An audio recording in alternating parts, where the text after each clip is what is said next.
Hello दोस्तों, मैं त्रिशा सिंह आप सभी का क्लब आईएएस एस्पिरेंट चैनल पर स्वागत है। दोस्तों, आज हम लोग यूपीएससी प्रीलिम्स 2026 के लिए दृष्टि आईएएस के टेस्ट नंबर 2 के क्वेश्चन को सॉल्व करेंगे। इस टेस्ट पेपर में हिस्ट्री के 75 क्वेश्चन और करंट अफेयर के 25 क्वेश्चन शामिल है। तो चलिए स्टार्ट करते हैं। वीडियो अच्छी लगे तो लाइक, शेयर एंड सब्सक्राइब जरूर करना, और जिन लोगों ने पहला टेस्ट का वीडियो नहीं देखा है उन लोग देख लेंगे। उस टेस्ट पेपर में एंशिएंट हिस्ट्री के क्वेश्चंस थे, मिडाइवल हिस्ट्री के क्वेश्चंस थे, आर्ट एंड कल्चर के क्वेश्चंस थे और करंट अफेयर्स के क्वेश्चंस थे। ठीक है, तो जिन लोगों ने नहीं देखा है इस वीडियो को कंप्लीट करने के बाद उस वीडियो को भी देख लेंगे। ठीक है, दूसरा टेस्ट है, ध्यान रखना। और अगला जो टेस्ट होगा यानी टेस्ट नंबर 3 ज्योग्राफी का होगा, तो ज्योग्राफी रिवाइज कर लेना आप लोग। ठीक है, नेक्स्ट संडे को ज्योग्राफी का टेस्ट है। चलो अब क्वेश्चन स्टार्ट करते हैं हम लोग। पहला क्वेश्चन है, भारत में फ्रांसीसी प्रतिष्ठानों के संबंध में निम्नलिखित कथनों पर विचार कीजिए। ओके, तो ये 3 कथन दिए हुए हैं, एक बार ध्यान से आप लोग पढ़ लीजिए। उसके बाद आगे पूछा है कौन सा सही है। ओके, हम लोग क्या करेंगे कि क्वेश्चन जो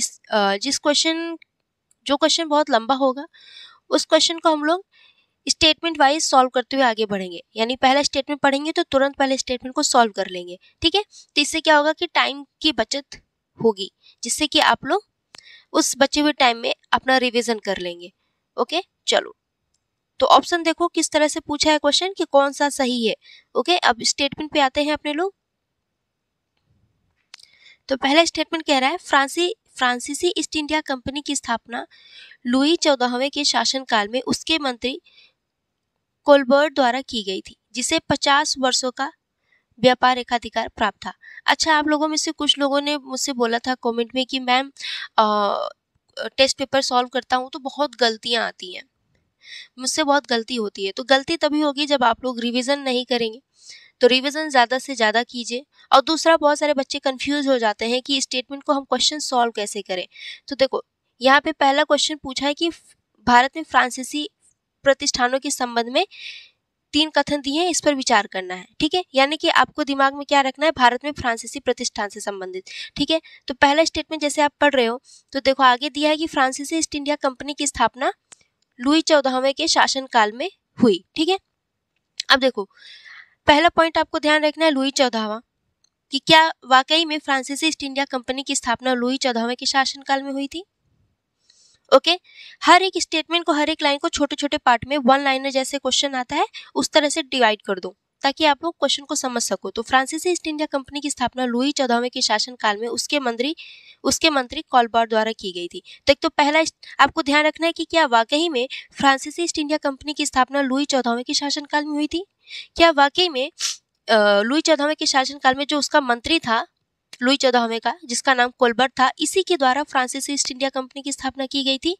फिर तीसरा आगे कह रहा है कि जिसे 50 वर्षों का व्यापार एकाधिकार प्राप्त था।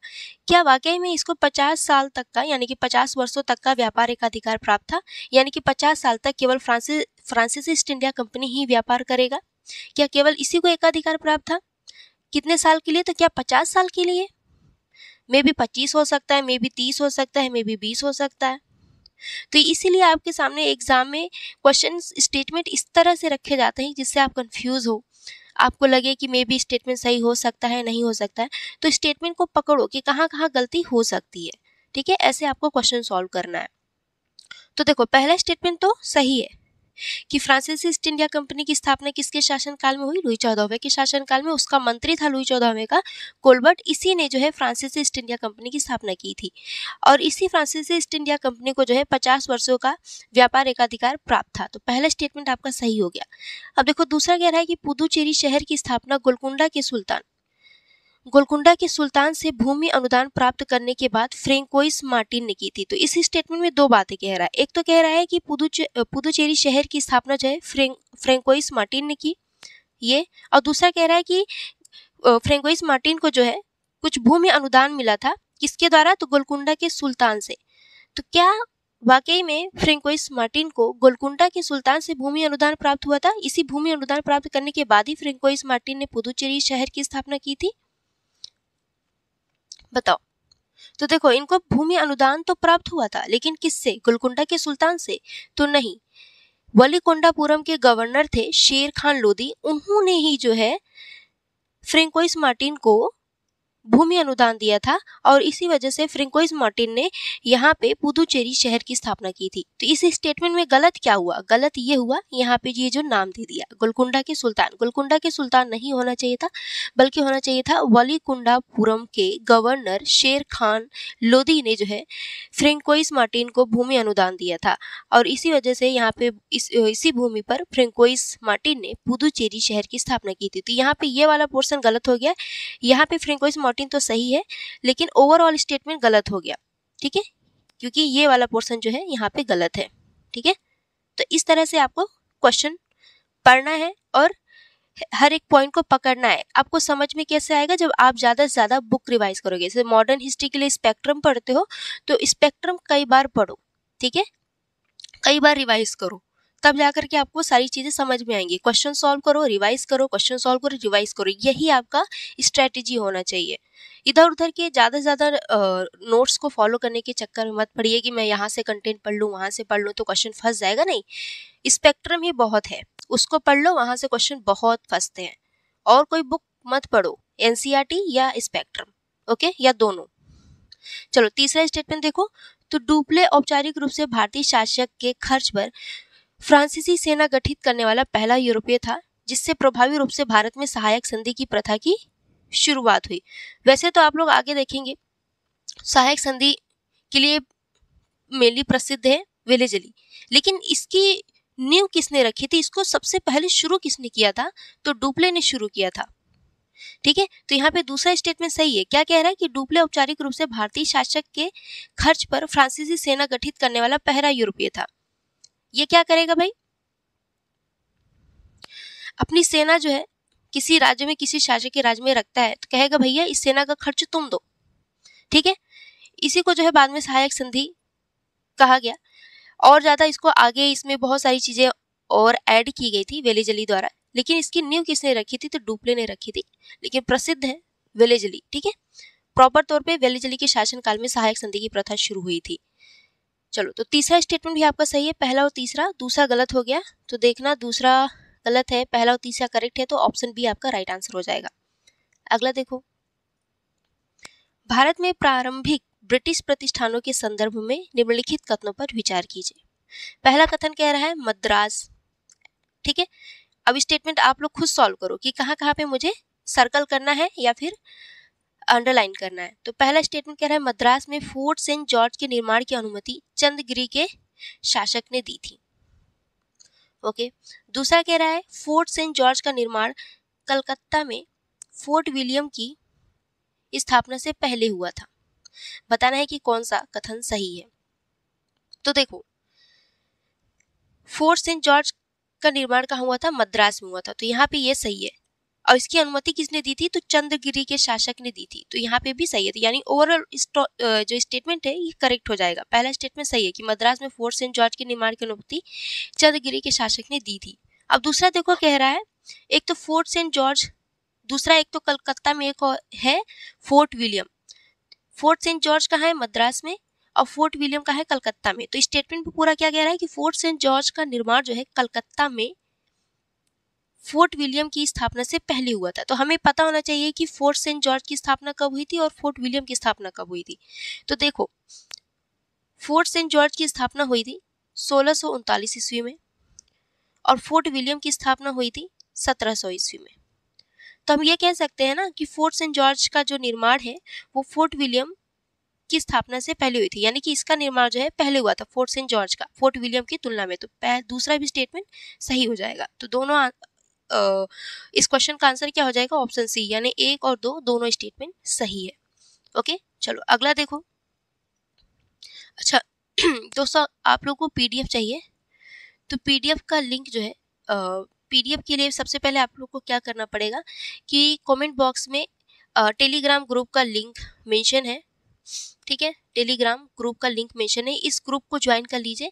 इसी ग्रुप में आपको इस टेस्ट पेपर का पीडीएफ मिल जाएगा, ओके। और इसके साथ ही अगर आप लोग न्यूज़पेपर पढ़ना चाहते हो डेली, तो न्यूज़पेपर का भी टेलीग्राम पे न्यूज़पेपर ग्रुप का लिंक भी कमेंट बॉक्स में मेंशन है, आप लोग इस लिंक पे क्लिक करके न्यूज़पेपर चैनल को ज्वाइन कर सकते हैं। यहाँ पे न्यूज़पेपर मैं ही शेयर करती हूँ, तो आप लोग जो भी न्यूज़पेपर पढ़ना चाहते हो, दैनिक जागरण, द हिंदू या टाइम्स, इकोनॉमिक टाइम्स आता है, बहुत सारे न्यूज़पेपर आते हैं, दैनिक भास्कर आते हैं, तो जो भी आप न्यूज़पेपर पढ़ना चाहते हो आपको सारे न्यूज़पेपर मिलेंगे। ठीक है, इंग्लिश वाला भी मिलेगा और हिंदी वाला भी, दोनों। तो आप लोग न्यूज़पेपर भी पढ़ने की आदत डालिए, क्योंकि मेंस आपको लिखना है तो न्यूज़पेपर पढ़ने की आदत डालनी पड़ेगी। ठीक है, तो आप अपने अकॉर्डिंग नीचे जो भी कमेंट बॉक्स में दिया हुआ है लिंक, आप लोग देख लेना। ठीक है, ज्वाइन करना रहेगा तो करना, वरना फिर अगर आप लोग हार्ड कॉपी मंगा के पढ़ते हो तो भी अच्छी बात है। ओके, चलो क्वेश्चन देखो। अच्छा हाँ, एक बात और, आप लोग बोल रहे थे कि मैम सी सेट की क्लास स्टार्ट करिए। तो देखो, ये वाला टेस्ट पेपर हम लोग कंप्लीट कर लेते हैं, उसके बाद जो आपको वीडियो मिलेगी तो सी सेट की मिलेगी। ठीक है, तो इसके लिए परेशान नहीं होना है, मैं सी सेट पढ़ाऊंगी, आप लोगों को क्वेश्चन सॉल्व कराऊंगी। और हाँ, लेकिन आप लोग को सी सेट खुद से भी प्रैक्टिस करते रहना है। अगर किसी भी यूट्यूब पर कोई अच्छे टीचर है जो बहुत अच्छा सी सेट पढ़ाते हैं यूपीएससी के पर्पज से, देखो अगर आपको यूपीएससी के लिए सी सेट पढ़ना है तो आप ट्रिक पे मत जाना। जो बहुत सारे टीचर्स होते हैं जो ट्रिक बताते हैं वो एसएससी के लिए होता है। ठीक है, यूपीएससी के लिए नहीं, यूपीएससी में ट्रिक काम नहीं करता है, आपका बेसिक थियोरी, आपका मेथड जो है आपको आनी चाहिए। तो ऐसे टीचर से क्लास करना, ऐसे टीचर से पढ़ना जो प्रॉपर मेथड बताता हो, ट्रिक नहीं। ठीक है, क्योंकि आप लोग देखे होंगे लास्ट टाइम यूपीएससी का पेपर हो सी सेट का या फिर उसके पहले वाला, ट्रिक काम नहीं करता है। तो ऐसे टीचर को तलाशिए, या जिसको भी जान रहे होंगे आप उनसे पढ़ लीजिएगा अच्छे से, मेथड से पढ़िएगा, मेथड वाइज पढ़िएगा, ट्रिक पे मत भागिएगा। ट्रिक पीसीएस सी सेट में आप कर सकते हैं या वनडे एग्जाम में कर सकते हैं, लेकिन यूपीएससी में नहीं। यूपीएससी में प्रॉपर मेथड, आपका कैलकुलेशन बहुत अच्छा होना चाहिए कि आप प्रॉपर कैलकुलेट कर सको, आपका दिमाग तेजी से चलना चाहिए, क्वेश्चन ईजी होता है।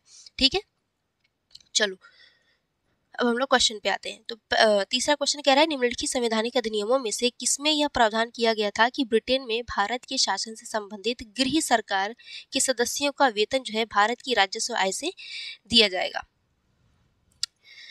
देखो यहाँ पे ध्यान देना, क्वेश्चन में प्रॉपर पूछ क्या रहा है कि हमें उस अधिनियम की इन चारों में से उस अधिनियम को टिक करना है जिसमें यह प्रावधान किया गया था कि ब्रिटेन में जो भारत के शासन संबंधित जो गृह सरकार यानी होम गवर्नमेंट के सदस्य हैं, इनका वेतन जो है भारत की राजस्व आय से दिया जाएगा। यानी कि हम ये कहें ओवरऑल कि ईस्ट इंडिया कंपनी ऑलरेडी अपना जो खर्च था, ऋण था, या फिर ये कहें कि अपने कर्मचारियों को जो वेतन भत्ता था, सभी भारत के खजाने से देती थी। ठीक है, भारत के राजस्व से देती थी। इसके अलावा जो ये होम गवर्नमेंट के सदस्य थे, इनके वेतन भत्ते भी ये राजस्व आय से दिया जाएगा। ये प्रावधान जो है किस अधिनियम के तहत लाया गया, ये प्रावधान किस अधिनियम से, साथ ही में इस अधिनियम से ये भी प्रावधान लाया गया कि जो ब्रिटिश सरकार है, ब्रिटिश गवर्नमेंट है, इस ब्रिटिश गवर्नमेंट को हर साल 5 लाख पाउंड, हर साल 5 लाख पाउंड ब्रिटिश गवर्नमेंट को दिया जाएगा ईस्ट इंडिया कंपनी की तरफ से। ईस्ट इंडिया कंपनी, ये जो 5 लाख पाउंड है, ये ईस्ट इंडिया कंपनी के पूरे खर्च यानी ऋण देने के बाद, अपने ईस्ट इंडिया कंपनी का पूरा जो खर्च होता है उनका, उस खर्च को पूरा करने के बाद, अपने कर्मचारियों को वेतन भत्ता पेंशन सब देने के बाद अब पूरे राजस्व का, भारत के पूरे राजस्व का ये जो 5 लाख है, यानी कि पूरे ईस्ट इंडिया कंपनी ने अपना पूरा खर्च वो पूरा करेगा ही भारत के राजस्व, भारत के खर्चे से। साथ में ये ब्रिटिश सरकार ने ये कहा, भाई मुझे नहीं पता तुम अपना कितना खर्च कर रहे हो नहीं करते हो, मुझे इससे कोई मतलब, मुझे 5 लाख पाउंड हर साल चाहिए तुमसे। तो ये भी प्रावधान लाया गया था इस अधिनियम के तहत। इसके साथ ही जो बोर्ड ऑफ कंट्रोल था, इस बोर्ड ऑफ कंट्रोल के जितने मेंबर्स थे, उनके जितने सदस्य थे, सभी सदस्यों का वेतन भत्ता भी इसी भारत के राजस्व से दिए जाने का प्रावधान था, यह किया गया था इस अधिनियम के तहत। ठीक है, तो ये अधिनियम कौन सा था, बहुत इंपॉर्टेंट है आपके एग्जाम के पॉइंट ऑफ व्यू से। तो ये अधिनियम था चार्टर अधिनियम 1793। इसी अधिनियम के तहत ये सारे प्रावधान लाए गए थे। ठीक है, सॉरी, तो करेक्ट आंसर आपका ऑप्शन सी हो जाएगा। अगला देखो, निम्नलिखित में से किस राज्य को व्यवगत की नीति के अंतर्गत शामिल नहीं किया गया था? तो किस राज्य को व्यवगत की नीति के अंतर्गत शामिल नहीं किया गया था, बताइए।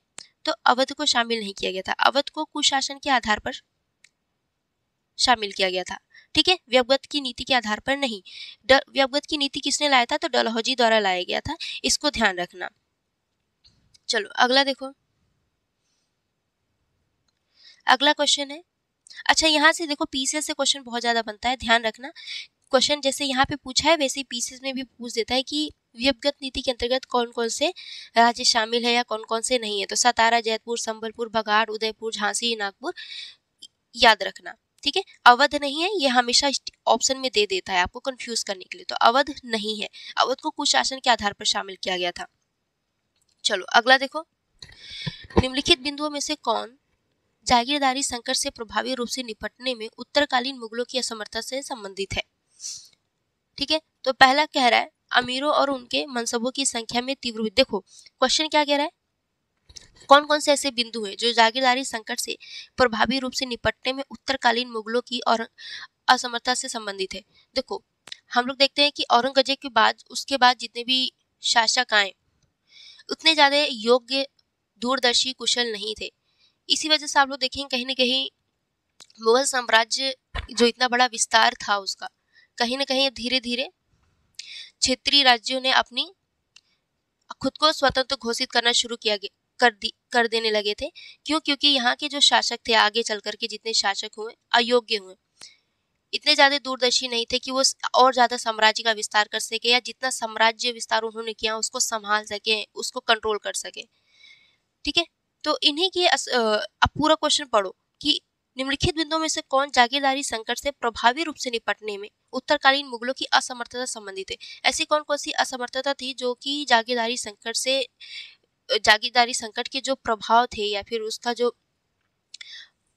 इम्पैक्ट पड़ा था उसको पूरी तरह से ये खत्म नहीं कर पाए थे, और नहीं तो और समस्या जो है जागीरदारी संकट से जो समस्या थी और बढ़ गई।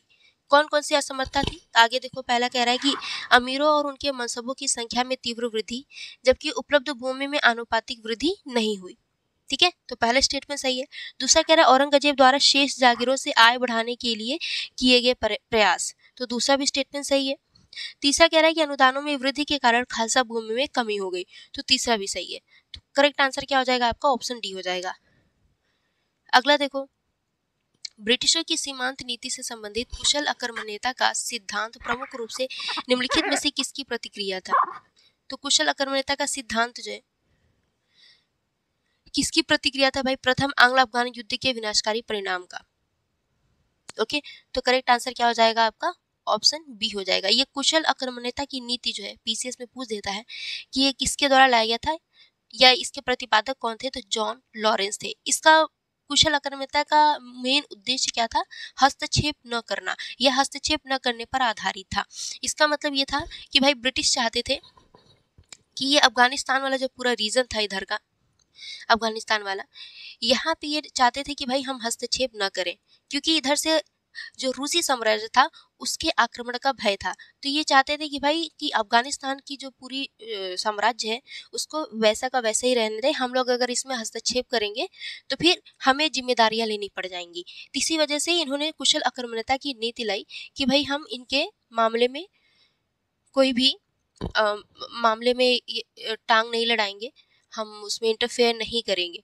तो यही कहलाता है कुशल आक्रमणीयता की नीति। ठीक है, तो करेक्ट आंसर क्या हो जाएगा? ऑप्शन बी हो जाएगा। फिर बाद में जो है लीटन जो है अग्रगामी की नीति लाते हैं।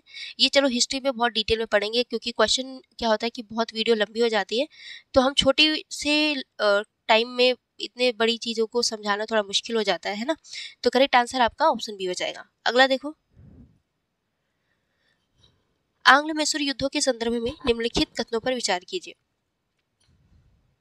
पहला कथन कह रहा है कि प्रथम आंग्ल मैसूर युद्ध का अंत जो है मद्रास संधि के साथ हुआ, जिसके तहत विजित क्षेत्रों को उनके मूल शासकों को वापस कर दिया गया था। ठीक है, तो पूछा है क्वेश्चन कि कितने सही हैं। ओके, क्योंकि क्वेश्चन लंबा है तो हम लोग क्या करेंगे, फटाफट सॉल्व करते हुए आगे बढ़ेंगे। एक मिनट,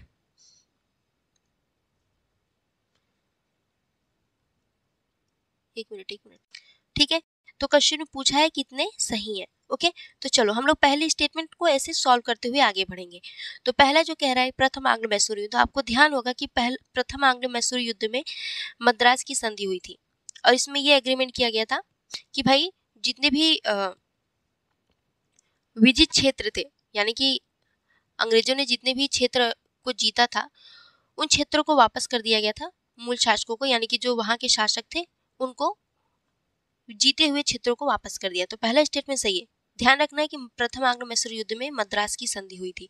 दूसरा स्टेटमेंट कह रहा है कि अंग्रेजों द्वारा माहे नामक फ्रांसीसी उपनिवेश पर अधिकार कर लेने को हैदर अली ने द्वितीय आंग्लो मैसूर युद्ध का प्रमुख कारण माना। तो दूसरा भी स्टेटमेंट आपका सही है। आपको ध्यान होगा कि अंग्रेजों द्वारा जो है माहे नामक एक फ्रांसीसी उपनिवेश था, जो कि इस पर अंग्रेजों ने क्या कर लिया था, अधिकार कर लिया था। इसी वजह से आप लोग देखेंगे हैदर अली जो है उन्होंने लगा कि भाई ये तो हमारी संप्रभुता के खिलाफ है।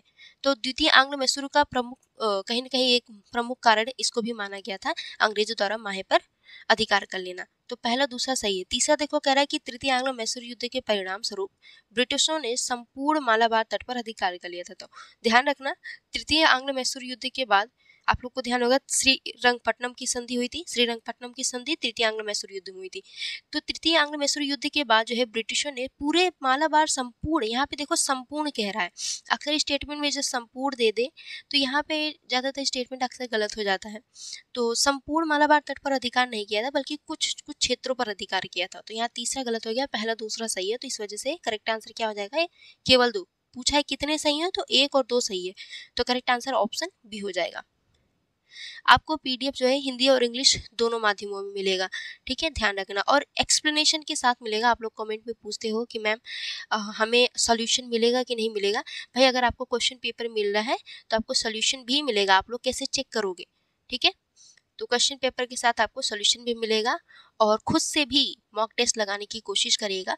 अपने रूम पर भी पीडीएफ को डाउनलोड कर लीजिएगा किसी भी इंस्टीट्यूट का। पीडीएफ को लिंक जब पीडीएफ के लिंक पर क्लिक करेंगे आप लोग, तो आपको सिर्फ दृष्टि का ही नहीं, विजन का भी और अदर इंस्टीट्यूट का भी, जैसे संस्कृति आईएएस हो गया, फोरम आईएएस हो गया, अदर इंस्टीट्यूट का भी आपको यूपीएससी का टेस्ट पेपर मॉक टेस्ट मिल जाएगा। तो आप लोग क्या करिएगा, इसका पीडीएफ निकलवा लीजिएगा, प्रिंट आउट निकलवा लीजिएगा, ठीक है, हार्ड कॉपी निकलवा करके रूम पर टाइमर, फोन का यूज करिएगा कि उसमें टाइमर लगा दीजिए 2 घंटे का, और दरवाजा बंद करके प्रॉपर खुद से भी सॉल्व करिए। जब आप वीडियो देखते हैं तो आपको लगता है कि हाँ ये मेरा सही जा रहा है, ये मेरा सही जा रहा है, ये गलत जा रहा है, लेकिन जब आप खुद से सॉल्व करके एक एक क्वेश्चन को काउंट करेंगे कि आपने कितना सही किया, कितना गलत किया, फिर आपको समझ में आएगा कि अभी आपकी तैयारी कितनी बाकी है। ओके, तो हार्ड कॉपी ले आइए और खुद से भी सॉल्व करिए। ओके, सिर्फ वीडियो के भरोसे नहीं रहना है। ओके, चलो अगला क्वेश्चन देखो। पॉलीगर विद्रोह के दौरान काबिल शब्द का तात्पर्य क्या है? ये काबिल शब्द क्या है? यह है कानून एवं व्यवस्था बनाए रखने वाला एक वंशानुगत ग्राम अधिकारी, ठीक है, कानून एवं व्यवस्था बनाने वाला एक वंशानुगत ग्राम अधिकारी को ही कावल कहा गया था। तो करेक्ट आंसर ऑप्शन ए हो जाएगा। अगला देखो, अगला कह रहा है राजा राम मोहन राय और ब्रह्म समाज के संदर्भ में निम्नलिखित कथनों पर विचार कीजिए। पूछा है कौन सा कथन सही है। तो पहला स्टेटमेंट कह रहा है कि उन्होंने मूर्ति पूजा का विरोध करने और वेदांत के एकेश्वरवाद संबंधी आदर्शों का प्रचार करने के क्रम में 1814 में आत्मीय सभा का गठन किया। ओके, बताओ कि क्या ये स्टेटमेंट सही है या गलत है। तो दोस्तों, राजा राम मोहन राय द्वारा आत्मीय सभा का गठन किया गया था 1814 ईस्वी में। इन्होंने मूर्ति पूजा का विरोध किया था। पहला स्टेटमेंट सही है। दूसरा देखो तो ब्रह्म समाज का कर्म के सिद्धांत तथा आत्मा के स्थानांतरण के संबंध में कोई निश्चित मत नहीं था। हाँ, इनका मानना था भाई कि कर्म का सिद्धांत हो गया या पुनर्जन्म जैसी जो मान्यता रही है लोगों का, तो ब्रह्म समाज का मानना था कि भाई ये लोगों का अपना व्यक्तिगत मामला है कि वो कर्म के सिद्धांत को माने या ना माने, या पुनर्जन्म के सिद्धांत को माने या ना माने, ठीक है। तो इसी वजह से यहाँ पे कह रहा है कि ब्रह्म समाज का कर्म के सिद्धांत और आत्मा के स्थानांतरण के संबंध में कोई निश्चित मत नहीं था, क्योंकि इनका मानना था कि भाई लोगों का अपना ये व्यक्तिगत चुनाव होना चाहिए, माने या न माने। तो दोनों स्टेटमेंट सही है, तो करेक्ट आंसर ऑप्शन सी हो जाएगा। अगला देखो, निम्नलिखित कथनों पर विचार कीजिए। पहला कथन कह रहा है कि हिंदू विधवा पुनर्विवाह अधिनियम 1856 मुख्य रूप से बीएम मालाबारी के प्रयासों का परिणाम था। अच्छा, क्वेश्चन में पूछा है कितने सही हैं। ओके, तो देखो कि हिंदू विधवा पुनर्विवाह सॉरी 1856 जो है BM मालाबारी के प्रयासों का परिणाम नहीं था। पहला स्टेटमेंट गलत हो गया। तो किसका प्रयास था भाई? किसने हिंदू विधवा पुनर्विवाह अधिनियम 1856 को लाने का प्रयास किया था? तो लाने का प्रयास किया था ईश्वरचंद विद्यासागर ने। ईश्वरचंद विद्यासागर के द्वारा ही या उनके प्रयासों के द्वारा ही हिंदू विधवा पुनर्विवाह अधिनियम 1856 लाया गया था। तो पहला गलत हो गया। और दूसरा कह रहे हैं सम्मति आयु अधिनियम 1891 पंडित ईश्वरचंद विद्यासागर के निरंतर प्रयासों का परिणाम था। तो यहाँ पे दूसरा स्टेटमेंट भी गलत हो जाएगा। सम्मति आयु अधिनियम जो है 1891 ये BM मालाबारी के प्रयासों का परिणाम था। इन्हीं के प्रयास से ही सम्मति आयु अधिनियम 1891 लाया गया था। यानी कि दोनों स्टेटमेंट एक दूसरे के अपोजिट दिया हुआ है। ठीक है, तो पहला दूसरा गलत हो गया। तीसरा देखो, तीसरा कह रहा है कि बाल विवाह निषेध अधिनियम 1978 द्वारा विवाह की न्यूनतम आयु बालिकाओं के लिए 15 वर्ष से बढ़ा करके 18 वर्ष कर दिया गया और लड़कों के लिए 18 वर्ष से बढ़ा करके 21 वर्ष कर दिया गया। तो तीसरा स्टेटमेंट सही है। तो करेक्ट आंसर क्या हो जाएगा? पूछा है कितने सही हैं, तो देख लो पहला दूसरा तो गलत ही था, तो केवल एक ही सही है। तो करेक्ट आंसर क्या हो जाएगा? ऑप्शन ई हो जाएगा। अगला देखिए, परमहंस मंडली के संदर्भ में निम्नलिखित कथनों पर विचार कीजिए। ठीक है, तो क्वेश्चन देखो, एक स्टेटमेंट इधर दिया है, दो स्टेटमेंट इधर और तीसरा स्टेटमेंट इधर। पूछा है कौन सा सही है। ओके, तो चलो हम लोग स्टेटमेंट वाइज आगे सॉल्व करते हुए आगे बढ़ेंगे।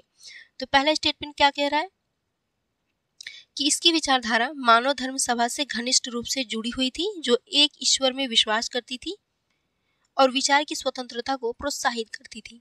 तो पहला स्टेटमेंट सही है। देखो जो भी स्टेटमेंट पॉजिटिव दे तो अक्सर वो स्टेटमेंट सही होता है। ठीक है, किसकी विचारधारा जो है मानव धर्म सभा से घनिष्ठ रूप से जुड़ी हुई थी, ये एक ईश्वर में विश्वास करती थी और विचार की स्वतंत्रता को प्रोत्साहित करती थी। ठीक है, अच्छा परमहंस मंडली की बात करें तो इसकी स्थापना जो है 1849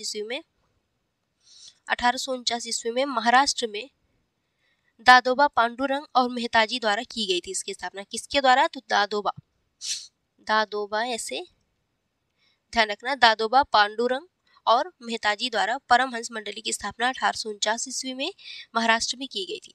ठीक है, तो इसके संदर्भ में पहला स्टेटमेंट जो दिया है ये सही है। आगे देखिए, आगे कह रहा है इसके संस्थापक मुख्य रूप से जातिगत नियमों को तोड़ने में रुचि रखते थे, जिसके लिए वे निम्न जाति के लोगों द्वारा पकाए गए भोजन का सेवन करते थे। तो दूसरा भी स्टेटमेंट सही है कि भाई इसके संस्थापक जितने भी थे, ये जो जातिगत नियम थे, जो जाति के आधार पर भेदभाव होता था, उसमें ये रुचि नहीं रखते थे। ये जो भेदभाव था उसका विरोध करते थे और इन नियमों को तोड़ने का प्रयास करते थे।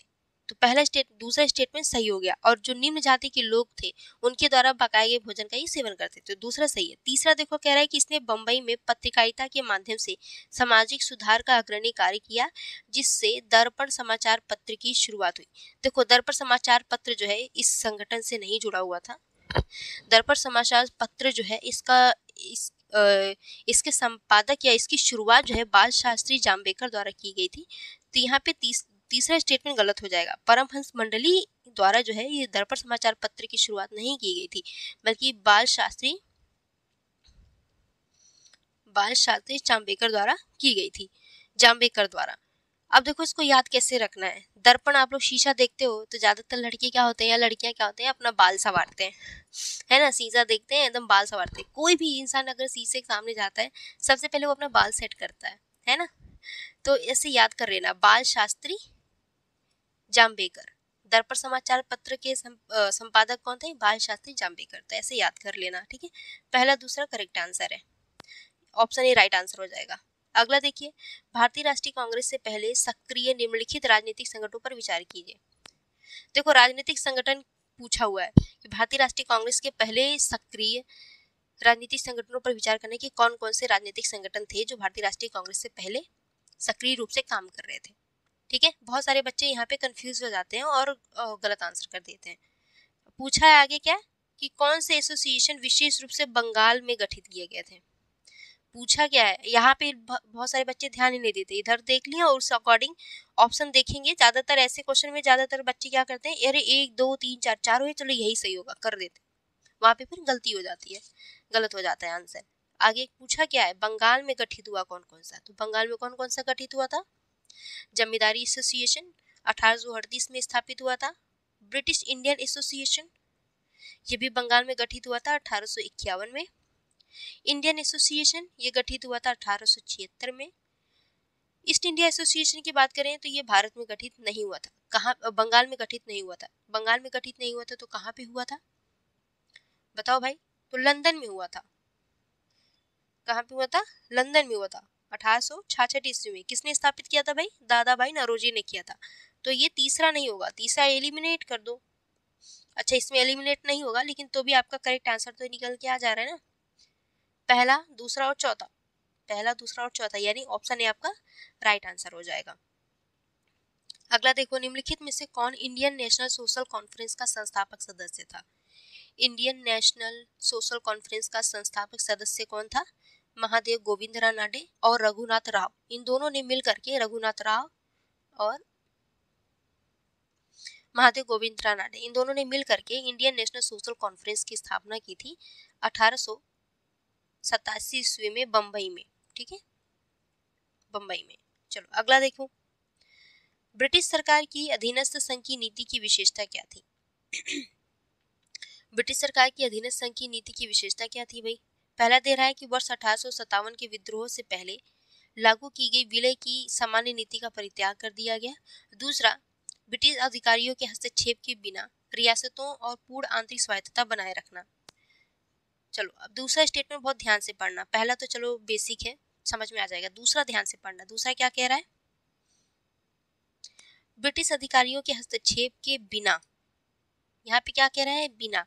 ब्रिटिश अधिकारियों के हस्तक्षेप के बिना जो रियासत थे, रियासतों द्वारा पूर्ण आंतरिक स्वायत्तता।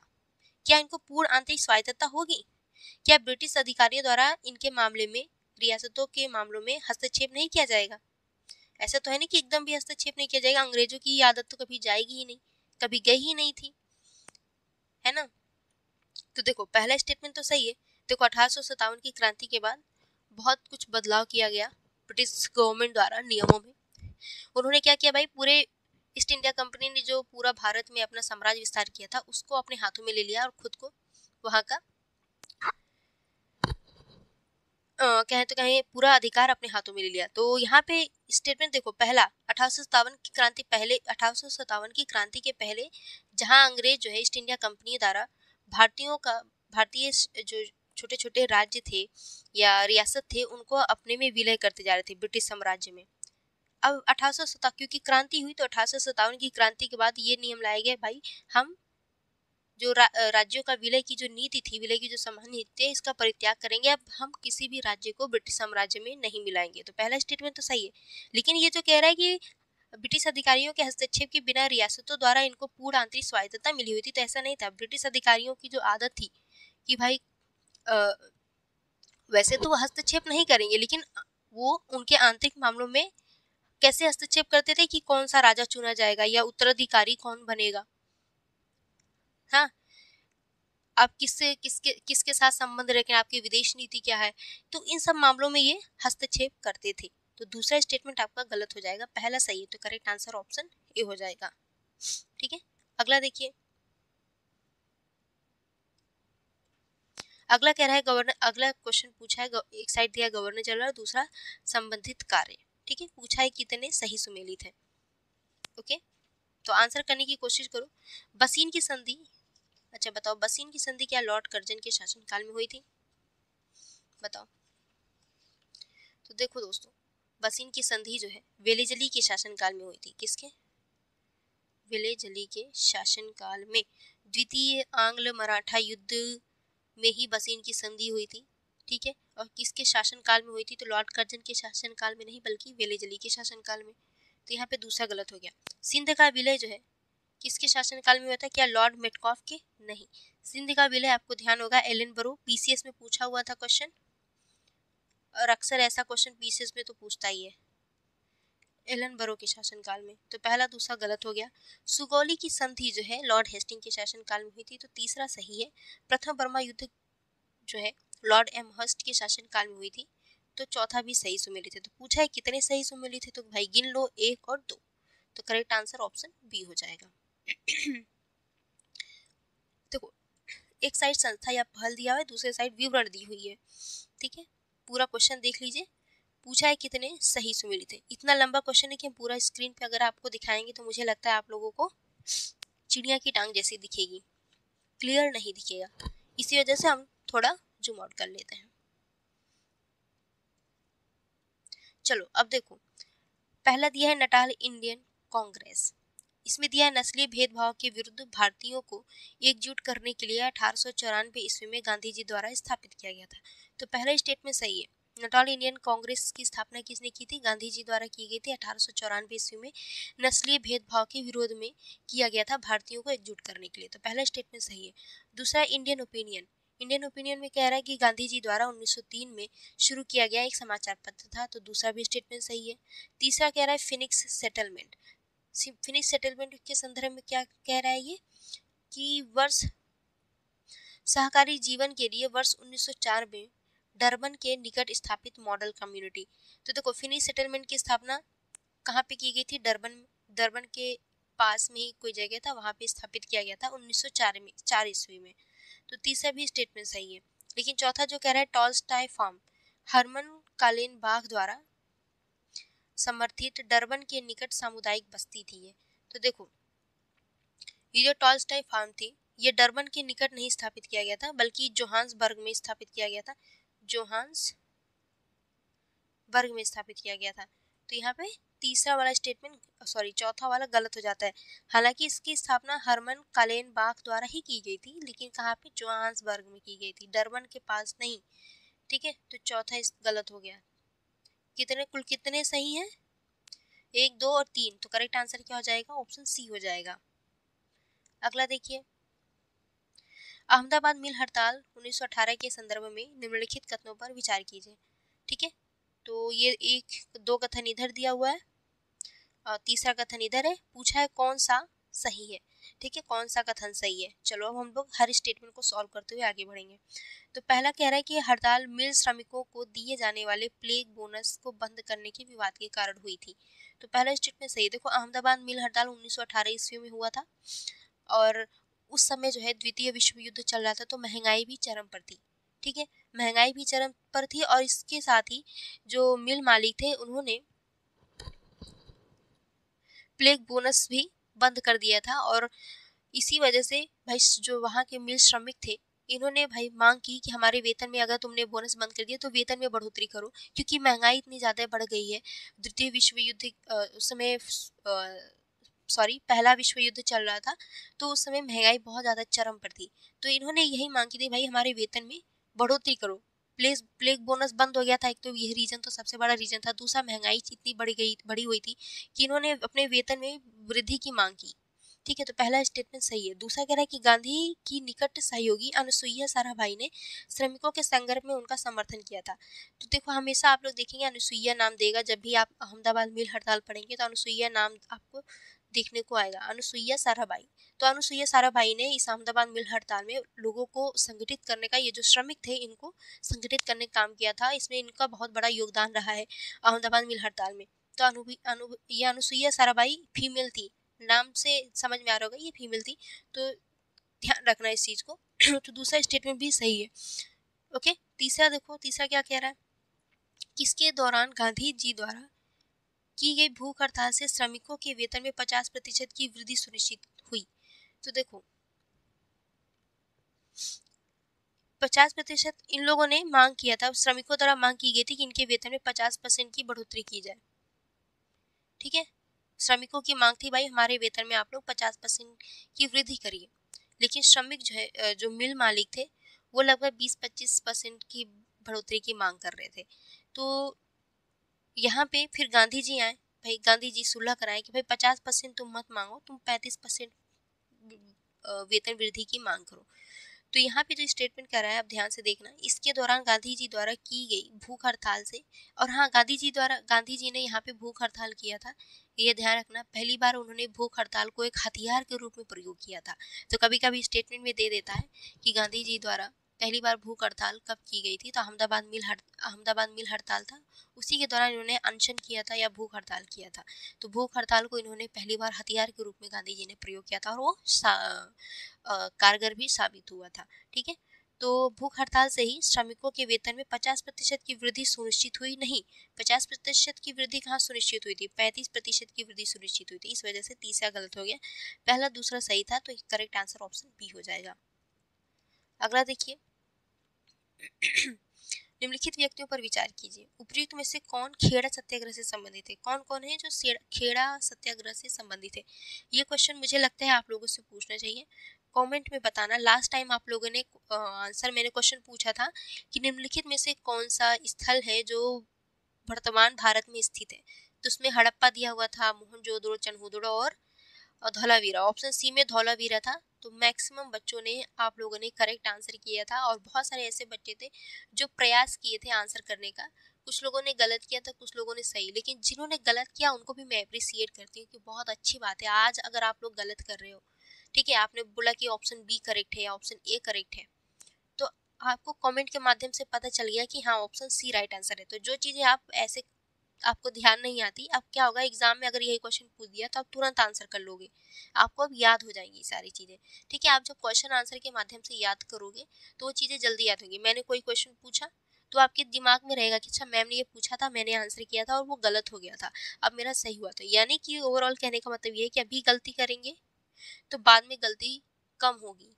तो अभी अपने गलतियों पर काम करना शुरू करिए कि कहाँ कहाँ आप गलती कर रहे हो, सुधारिए, ताकि एग्जाम आते आते आप गलती कम करो। ठीक है, या फिर एकदम ना के बराबर गलती हो। देखो इंसान गलती करता ही है, कितना भी क्यों ना तुर्रम खान बन जाए, लेकिन हाँ कि कोई ज़्यादा गलती करता है, कोई कम करता है, कोई बहुत कम करता है। तो आप लोग कोशिश करिए धीरे धीरे कि बहुत कम गलती करने की। ठीक है, चलो इसका आंसर जो है आप लोग को कमेंट में बताना है।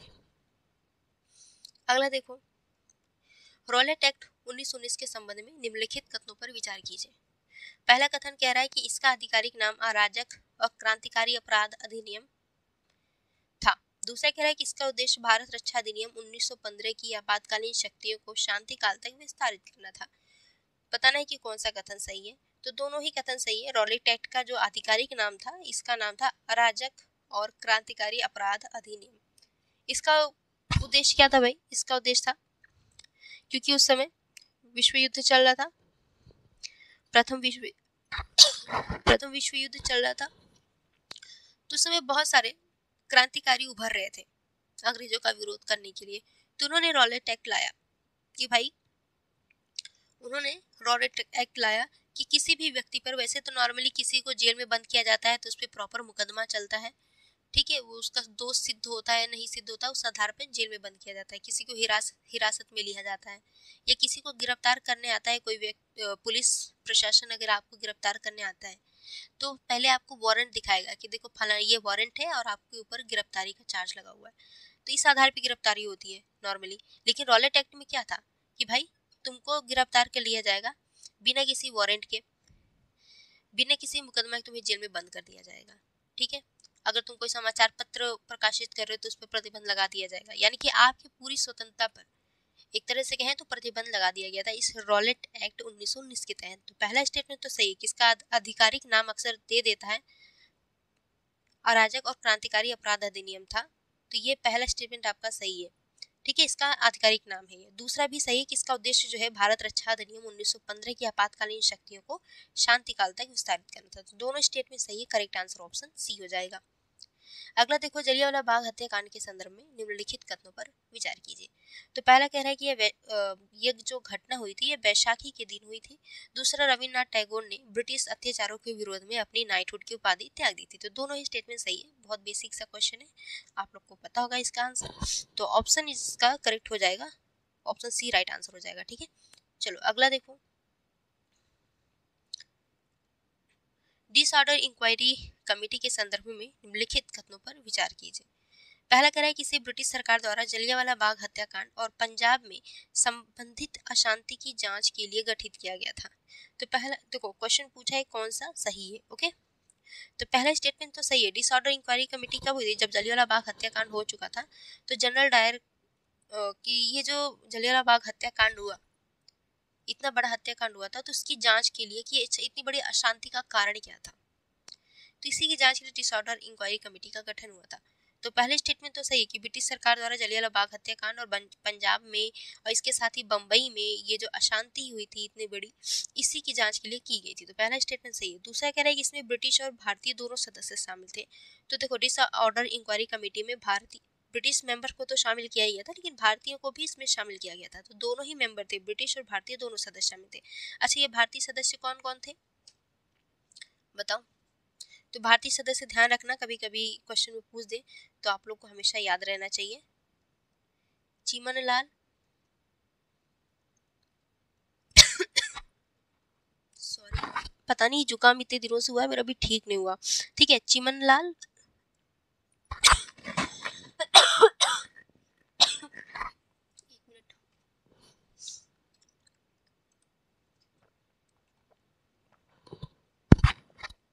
सॉरी, देखो चिमनलाल, दूसरा नाम था जगत नारायण, और तीसरा सरदार साहिब जादा। ठीक है, ये 3 लोगों को शामिल किया गया था इस डिसऑर्डर इंक्वायरी कमेटी में। साहिब जादा कौन कौन? चिमनलाल, वैसे इनका नाम बहुत लंबा है, चिमनलाल, हरिलाल, सीतलवाड़। ठीक है, दूसरा जगत नारायण, तीसरा सरदार साहिब जादा। ठीक है, इन तीनों लोगों को शामिल किया गया था इस कमेटी में।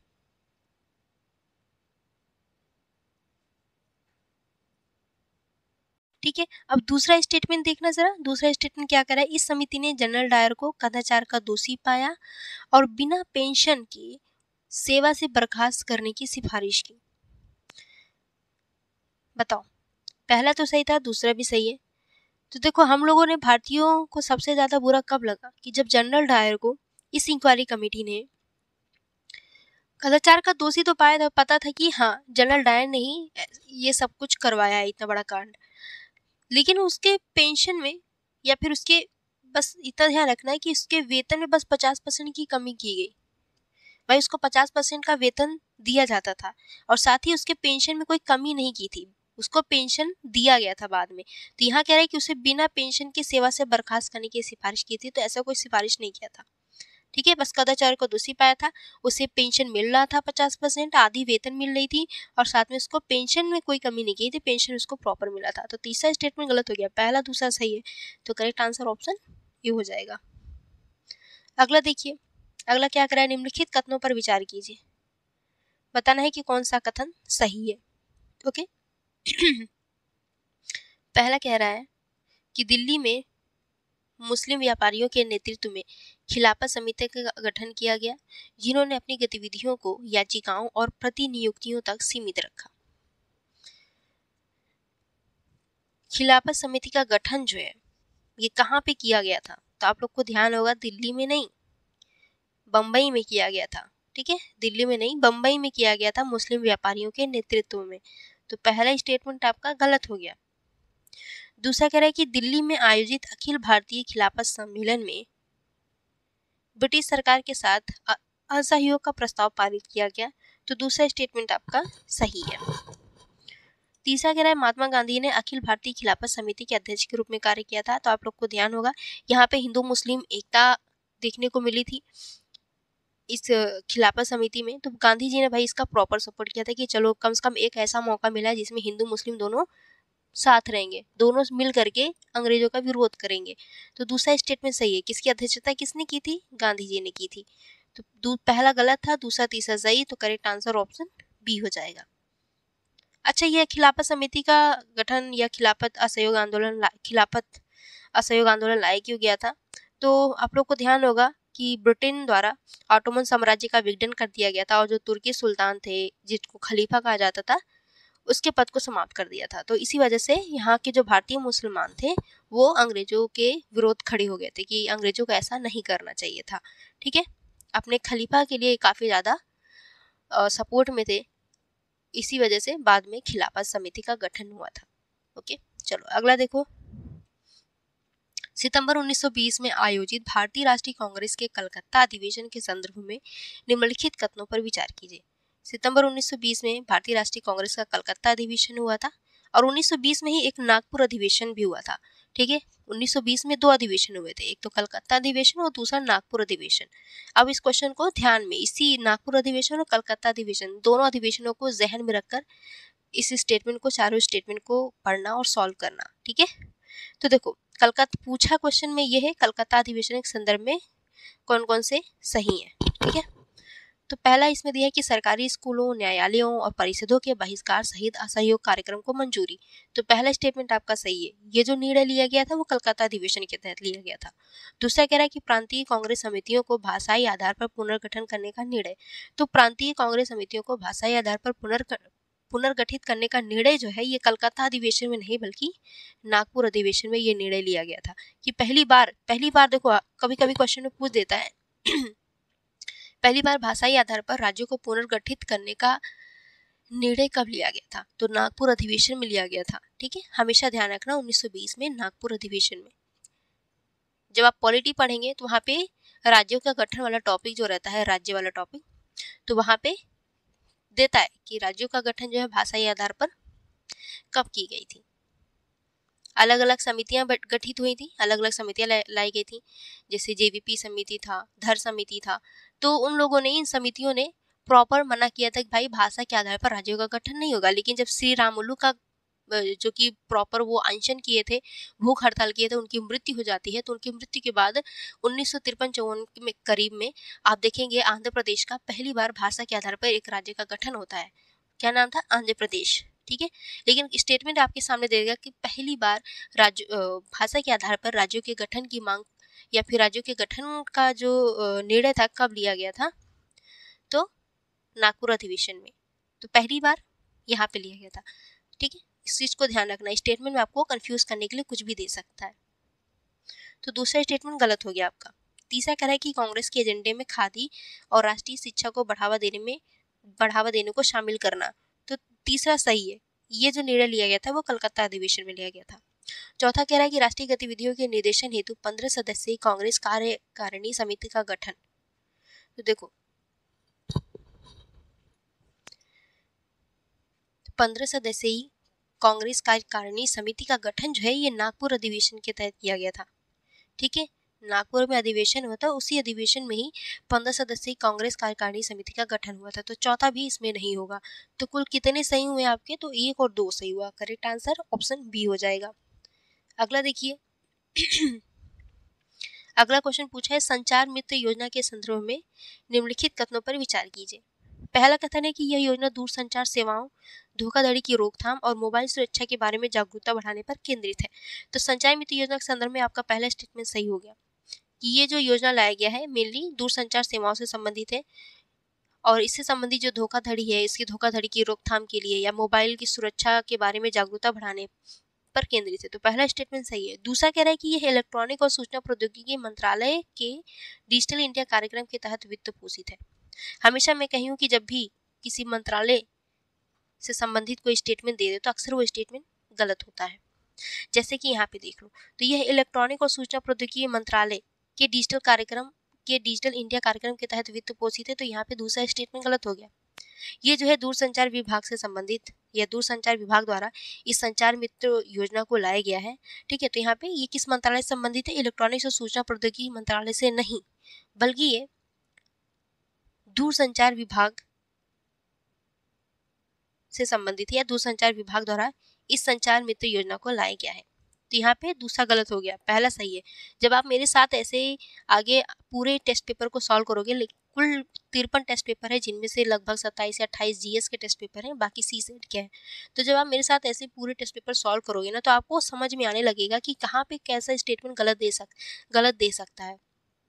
आपको एक आइडिया बन जाएगा, आपकी दिमाग इतनी विकसित हो जाएगी कि आप समझने लगोगे कि एग्जामिनर आपके सामने किस तरह के स्टेटमेंट को कैसे सामने रखेगा और कहाँ पे वो जानबूझ के गलत देगा स्टेटमेंट। तो आप पकड़ने लगोगे कि कहाँ पे गलती है, कहाँ पे गलत है, कहाँ सही है। बहुत सारे यूट्यूब पर वीडियो ऐसे वायरल होते हैं ना एग्जाम के 3-4 दिन पहले कि बिना पढ़े आप 30 क्वेश्चन सही कर ले जाओगे, बिना पढ़े आप 40 क्वेश्चन सही कर ले जाओगे। ऐसे सही नहीं होता है कि आप एक दिन वीडियो देख करके सही कर लो। कितनी बहुत मेहनत होती है, 1-1.5 साल की मेहनत होती है इस पे। जब इंसान प्रॉपर PYQs लगाता है, मॉक टेस्ट लगाता है, तब उसका दिमाग उतना विकसित हो जाता है कि आप खुद ब खुद अंदर से आने लगता है कि हाँ ये स्टेटमेंट गलत होगा। वो पकड़ने लगता है कि अच्छा ये इस जगह पे अगर संस्था का नाम दिया है तो ये संस्था गलत हो सकता है, या समय दिया हुआ है तो वहाँ पे गलत हो सकता है, तो अक्सर वहाँ पे स्टेटमेंट गलत होता है। ठीक है, तो दूसरा गलत, पहला सही। तो करेक्ट आंसर ऑप्शन है। ऐसे ही आप धीरे धीरे में से सीखो। ओके, चलो आगे देखो। फिनोम इंडिया नेशनल बायो बैंक के संदर्भ में निम्नलिखित कथनों पर विचार कीजिए। पहला कथन यह, बायो बैंक पूरे भारत में 10,000 व्यक्तियों से जीनोमिक जीवन शैली क्लिनिकल डेटा एकत्र करेगा। अच्छा, तो पूछा है कितने सही है। ठीक है, तो पहला स्टेटमेंट तो आपका सही है कि ये जो फिनोम इंडिया नेशनल बायो बैंक है, इसके तहत ये जो बायो बैंक है पूरे भारत में 10,000 व्यक्तियों से जीनोमिक जीवन शैली और क्लिनिकल डेटा एकत्र करेगा। ठीक है, लेकिन दूसरा कह रहा है कि फिनोम इंडिया परियोजना 2 वर्षों के लिए डिजाइन की गई एक अल्पकालिक पायलट परियोजना है। तो मुझे ये बताना है, जो फिनोम इंडिया परियोजना है, क्या ये 2 वर्षों के लिए डिजाइन किया गया है? क्या ये एक अल्पकालिक पायलट परियोजना है? तो यहाँ पे दूसरा स्टेटमेंट गलत हो जाता है। देखो, मैंने आप लोग को बताया है कि अक्सर स्टेटमेंट में या अल्पकालिक दे दे या दीर्घकालिक दे, तो वहाँ पे थोड़ा सा ध्यान से पढ़ना है, ज़्यादातर स्टेटमेंट गलत हो जाता है। और यहाँ पे टाइम पीरियड दिया हुआ है 2 साल, तो 2 साल के लिए नहीं है, इसका कोई टाइम फिक्स नहीं किया गया है कि इतने सालों तक के लिए। बस फिनोम इंडिया नेशनल बायो बैंक लाया गया है, ये कई सालों तक चलेगा, एक दीर्घकालिक पायलट परियोजना है। तो तीसरा स्टेटमेंट गलत हो गया। तीसरा देखो, तो कह रहा है कि बायो बैंक का प्रबंधन जो है जैव प्रौद्योगिकी विभाग के मानव जीनोम मिशन के अंतर्गत किया गया है। तो तीसरा स्टेटमेंट भी गलत है। गलत क्यों है? ये जो फिनोम इंडिया नेशनल बायो बैंक है, इस प्रोग्राम को CSIR के तहत institute of genomics and integrative biology द्वारा लाया गया है। तो यहाँ पे तीसरा स्टेटमेंट गलत हो गया। इस संस्था का जो नाम दिया है जैव प्रौद्योगिकी विभाग के मानव जीनोम मिशन के अंतर्गत, तो यहाँ पे तीसरा स्टेटमेंट गलत हो गया। ध्यान से, CSIR के तहत एक इंस्टीट्यूट है, institute of genomics and integrative biology, इसके द्वारा, जिसे हम लोग शॉर्ट में कहते हैं IGIB, इसके द्वारा ही इस प्रोजेक्ट को लाया गया है। ठीक है, तो दूसरा तीसरा गलत हो गया, पहला सही है। तो करेक्ट आंसर ऑप्शन ए।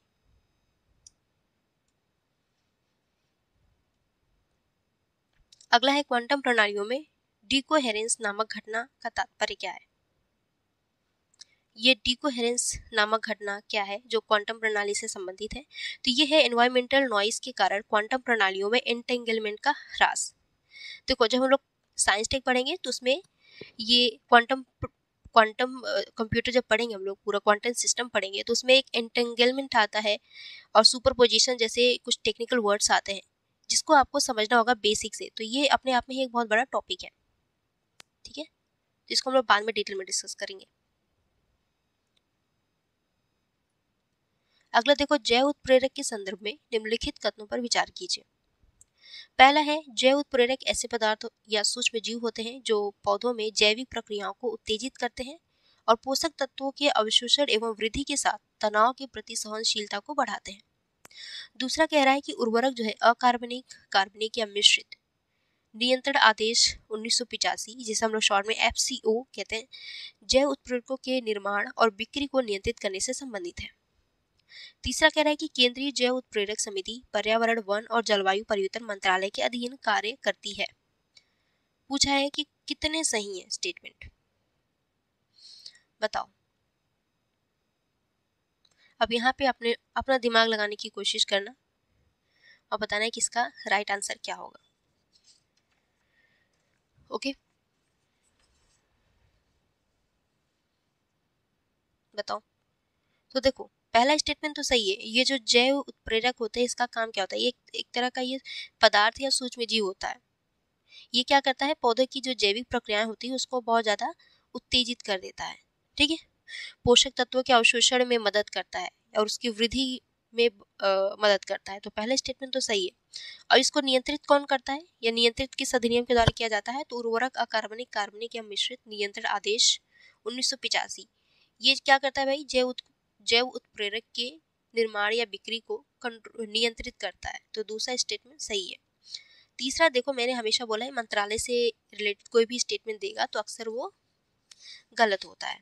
ठीक है, जैसे कि यहाँ पे तीसरा स्टेटमेंट दिया हुआ है, क्या कह रहा है? ये केंद्रीय जैव उत्प्रेरक समिति जो है ये पर्यावरण, वन और जलवायु परिवर्तन मंत्रालय के अधीन कार्य करती है। तो ध्यान रखना कि जो केंद्रीय जैव उत्प्रेरक समिति है, ये कृषि एवं किसान कल्याण मंत्रालय के अधीन कार्य करती है। किस मंत्रालय के अधीन? तो कृषि एवं किसान कल्याण मंत्रालय के अधीन, न कि पर्यावरण वन और जलवायु परिवर्तन मंत्रालय के अधीन। तो यहाँ पे तीसरा स्टेटमेंट गलत हो जाता है, पहला और दूसरा सही था। तो करेक्ट आंसर क्या हो जाएगा? क्योंकि पूछा है कितने सही है तो काउंट कर लो, 1 और 2 सही है, तो इसका करेक्ट आंसर ऑप्शन बी हो जाएगा। नेक्स्ट क्वेश्चन देखो, आगे कह रहा है कि काशी घोषणा के संदर्भ में निम्नलिखित कथनों पर विचार कीजिए। ठीक है, तो अभी आप लोग को ध्यान होगा बनारस में युवा आध्यात्मिक शिखर सम्मेलन आयोजित हुआ था। कहाँ पे? बनारस में। VNS, शॉर्ट में हम लोग VNS लिख देंगे। ठीक है, तो यहाँ पर ही युवा आध्यात्मिक शिखर सम्मेलन 2025 आयोजित हुआ था, जिसका विषय था विकसित भारत के लिए नशा मुक्त युवा। ठीक है, अब देखो इसी सम्मेलन में ही, युवा आध्यात्मिक शिखर सम्मेलन में ही काशी घोषणा लाई गई थी। अब देखो दूसरा स्टेटमेंट क्या कह रहा है, इस घोषणा पत्र में वर्ष 2047 तक मादक पदार्थों की लत को समाप्त करने हेतु युवाओं के नेतृत्व वाले राष्ट्रीय आंदोलन की परिकल्पना की गई। तो दूसरा स्टेटमेंट आपका सही है। मेनली क्या है, ये मादक पदार्थों की जो लत है लोगों को, उसको समाप्त करने के टारगेट पर काम करता है। ठीक है, तो यहाँ पे दूसरा तो सही है। जो पहला स्टेटमेंट कह रहा है कि भारत और संयुक्त राष्ट्र मादक पदार्थ एवं अपराध कार्यालय द्वारा संयुक्त रूप से हस्ताक्षर किया गया। देखो ये भारत में, मेनली ये भारत में इस पहल को लाया गया है। इसमें ये संयुक्त राष्ट्र मादक पदार्थ एवं अपराध कार्यालय का इससे कोई लेना देना नहीं है, या फिर हम कहें तो इन दोनों के द्वारा इस काशी घोषणा को नहीं लाया गया या इस पर हस्ताक्षर नहीं किया गया। ठीक है, ये भारत में अपना क्षेत्रीय स्तर का पहल है। ठीक है, इंटरनेशनल नहीं। तो यहाँ पे पहला गलत हो गया, दूसरा स्टेटमेंट सही है, तो करेक्ट आंसर ऑप्शन बी हो जाएगा। अगला देखो, अगला पूछा है अदिति, जिसका विस्तार नाम है उद्योगों और प्रतिष्ठानों में ऊर्जा कुशल प्रौद्योगिकियों के उपयोग हेतु सहायता योजना के संबंध में निम्नलिखित कथनों पर विचार कीजिए। यानी कि शॉर्ट में हम ये कह सकते हैं अदिति योजना। ठीक है, क्वेश्चन में पूछा है कौन सा कथन सही है। तो देखो पहला क्या है कि इस योजना को देश तकनीकी और वित्तीय सहायता के माध्यम से सूक्ष्म लघु और मध्यम उद्यम यानी कि MSME को ऊर्जा कुशल प्रौद्योगिकियों को अपनाने में सहायता प्रदान करना। यानी ओवरऑल ये क्या करेगा, अदिति योजना के तहत क्या किया जाएगा कि MSME को जो है कुशल प्रौद्योगिकियों को अपनाने में सहायता प्रदान की जाएगी। तो पहला स्टेटमेंट तो सही है। दूसरा कह रहा है कि लाभ प्राप्त करने के लिए उद्यमों को कार्यान्वित प्रौद्योगिकियों से कम 25% ऊर्जा बचत प्रदर्शित करनी होगी। तो देखो इस लाभ के यानी अदिति योजना का अगर किसी व्यक्ति को, किसी उद्यमी को, MSME के उद्यमी को लाभ प्राप्त करना है तो उसको क्या करना होगा, उसको करना होगा भाई कि जितना भी वो ऊर्जा प्रयोग कर रहा है, ठीक है, जो अपनी प्रौद्योगिकी है, प्रौद्योगिकियों से कम यहाँ पे 20% दिया है, कम से कम 20% नहीं बल्कि 10% ऊर्जा बचत प्रदर्शित करनी होगी। यानी कि अपनी कुल ऊर्जा का वो 10% बचत करेगा, तब वो व्यक्ति जो है, वो उद्यमी इस अदिति योजना का लाभ प्राप्त कर सकेगा। तो दूसरा स्टेटमेंट गलत हो गया, 25 नहीं 10% ऊर्जा बचत प्रदर्शित करनी होगी। ठीक है, ये अहर्ता है कि कोई किसी उद्यमी को लाभ तभी मिलेगा जब वो 10% ऊर्जा बचत प्रदर्शित करेगा अपने प्रौद्योगिकियों से। ठीक है, जो भी टेक्नोलॉजी यूज कर रहा है, जो भी मशीन यूज कर रहा है उसके माध्यम से। तो दूसरा स्टेटमेंट गलत हो गया। तीसरा कह रहा है कि इसका कार्यान्वयन जो है ऊर्जा दक्षता ब्यूरो द्वारा किया जा रहा है। तो यहाँ पे तीसरा स्टेटमेंट सही है, क्योंकि मेनली आप देखो तो ये ऊर्जा बचत से संबंधित है। तो मंत्रालय भी कौन सा होगा, ऊर्जा दक्षता ब्यूरो, ब्यूरो कौन सा होगा, तो ऊर्जा दक्षता ब्यूरो होगा। तो तीसरा स्टेटमेंट सही है, पहला और तीसरा। तो करेक्ट आंसर क्या हो जाएगा, ऑप्शन सी हो जाएगा। आगे देखो, वित्तीय धोखाधड़ी जोखिम संकेतक के संदर्भ में निम्नलिखित कथनों पर विचार कीजिए। तो पहला स्टेटमेंट कह रहा है कि इसे दूरसंचार विभाग द्वारा विकसित किया गया है। दूसरा, यह वित्तीय धोखाधड़ी में शामिल होने के जोखिम के आधार पर मोबाइल नंबरों को वर्गीकृत करता है। तो दोनों ही स्टेटमेंट सही है, तो करेक्ट आंसर ऑप्शन सी हो जाएगा। अगला देखो, अफगानिस्तान में तालिबान सरकार को मान्यता देने के संदर्भ में निम्नलिखित देशों पर विचार कीजिए। कह रहा है कि उपयुक्त में से कितने देशों ने अफगानिस्तान में तालिबान सरकार को औपचारिक रूप से मान्यता दी है। ओके, तो तालिबान, अब आपको ध्यान होगा कि अफगानिस्तान में अभी तालिबान सरकार को मान्यता दिया है किसने, रसिया ने। अभी तक और किसी देश ने मान्यता नहीं दी है, अभी तक रसिया ने ही दिया है, चाइना ने नहीं दिया है, अब संयुक्त अरब अमीरात में भी नहीं दिया है और पाकिस्तान ने भी नहीं दिया है। अभी तक सिर्फ रसिया ने ही जो है मान्यता दी है इस तालिबान गवर्नमेंट को। तो केवल एक कथन सही है, तो करेक्ट आंसर आपका ऑप्शन ए हो जाएगा। अगला देखो, डाई अमोनियम फॉस्फेट उर्वरक के संदर्भ में निम्नलिखित कथनों पर विचार कीजिए। ठीक है, ये डाई अमोनियम फॉस्फेट उर्वरक जिसका हम लोग इस फर्टिलाइजर का प्रयोग फसल की वृद्धि के लिए करते हैं। ठीक है, तो इसी के संदर्भ में पहला स्टेटमेंट कह रहा है कि उर्वरक ग्रेड यानी डीएपी हम लोग शॉर्ट में बोलते हैं डीएपी। अब देखो इसकी फॉर्मूला में देखो क्या किया है, 46% कह रहा है नाइट्रोजन है और 18% फॉस्फोरस होता है। पूछा है कितने कथन सही है ना। तो यहाँ पे देखो आपके सामने आपको कंफ्यूज करने के लिए क्या दिया है, 46% नाइट्रोजन। तो आप लोग को ध्यान होगा कि डीएपी में 46% नाइट्रोजन नहीं होता है। ठीक है, इसकी फॉर्मूला में इन दोनों का अगर हम नाइट्रोजन और फास्फोरस के अनुपात की बात करें तो 46% नाइट्रोजन नहीं बल्कि 46% फास्फोरस होता है और 18% जो है नाइट्रोजन होता है। आप लोग को कंफ्यूज करने के लिए एग्जाम में ऐसे ही देगा, डेटा गलत नहीं दिया है, 46 और 18 जानबूझ के, क्योंकि पता है कि एग्जाम में ऐसा क्वेश्चन पूछा जाता है डीएपी से रिलेटेड। तो 46 और 18 ये तो सही रखा, लेकिन यहाँ पे फास्फोरस की जगह P2O5 की जगह नाइट्रोजन लिख दिया और यहाँ पे नाइट्रोजन की जगह P2O5 लिख दिया। तो आपको कंफ्यूज करने के लिए, अगर भाई 50%, 51% ऐसा दिया होता तो आप जान जाते कि ये स्टेटमेंट गलत है, लेकिन ऐसा इसने किया नहीं, जानबूझ के डेटा सही रखा है, बस यहाँ पे अनुपात गलत दे दिया। तो ये तो ओवरऑल स्टेटमेंट गलत हो गया, क्योंकि 46% फास्फोरस होगा और 18% नाइट्रोजन होगा, ये चीज ध्यान रखना। दूसरा कह रहा है उच्च अमोनिया प्रतिधारण के कारण डीएपी अत्यधिक क्षारीय मृदा में सबसे अच्छा प्रदर्शन करता है। तो देखो डीएपी जो है सबसे अच्छा प्रदर्शन जो है न्यूट्रल मृदा में करता है। ठीक है, ना तो बहुत ज्यादा क्षारीय हो ना तो बहुत ज्यादा अम्लीय हो, क्षारीय मृदा में ये बहुत घुल जाता है, इतने अच्छे से काम नहीं करता है। तो यहाँ पे दूसरा स्टेटमेंट गलत हो जाएगा। तीसरा कह रहा है कि चूंकि फास्फोरस मृदा में स्थिर होता है इसलिए प्रभावी अवशोषण हेतु डीएपी को पौधों की जड़ों पर डालना चाहिए। देखो जो फास्फोरस होता है ज्यादातर मृदा में स्थिर होता है, वो ज्यादा पौधों द्वारा अवशोषण नहीं हो पाता। तो जो ये डाईअमोनियम फास्फेट प्रयोग किया जाता है, मेनली ये सुझाव दिया जाता है कि आप पौधों की जड़ों पर डालिए, तो पौधे तो ज्यादा कारगर साबित होगा। ठीक है, तो यहाँ पे तीसरा स्टेटमेंट सही है, पहला दूसरा गलत है, तीसरा सही है। तो इस वजह से पूछा है कितने कथन सही है, तो केवल एक कथन सही है। तो करेक्ट आंसर क्या हो जाएगा आपका, केवल एक हो जाएगा। ठीक है, चलो अगला देखो, रेडियो एक्टिव आयोडीन 131 का उपयोग जो है मुख्यतः किसमें किया जाता है।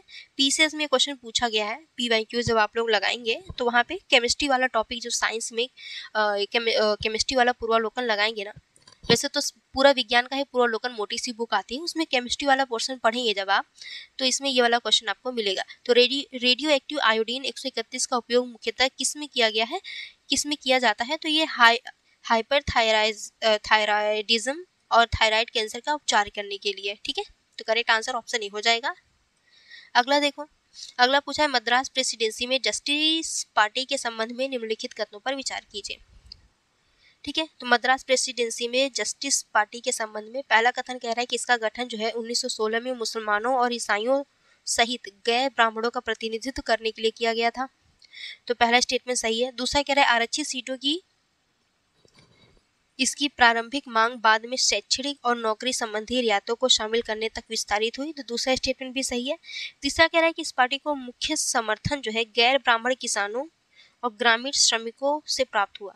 तो यहाँ पे तीसरा स्टेटमेंट ध्यान देना कि इस पार्टी को जो है समर्थन जो है गैर ब्राह्मण थे, यानी कि ऐसे व्यक्ति जो ब्राह्मण नहीं थे, गैर ब्राह्मण जमींदार और जो अभिजात वर्ग थे उनका समर्थन प्राप्त था, श्रमिकों का या फिर किसानों का समर्थन प्राप्त नहीं था।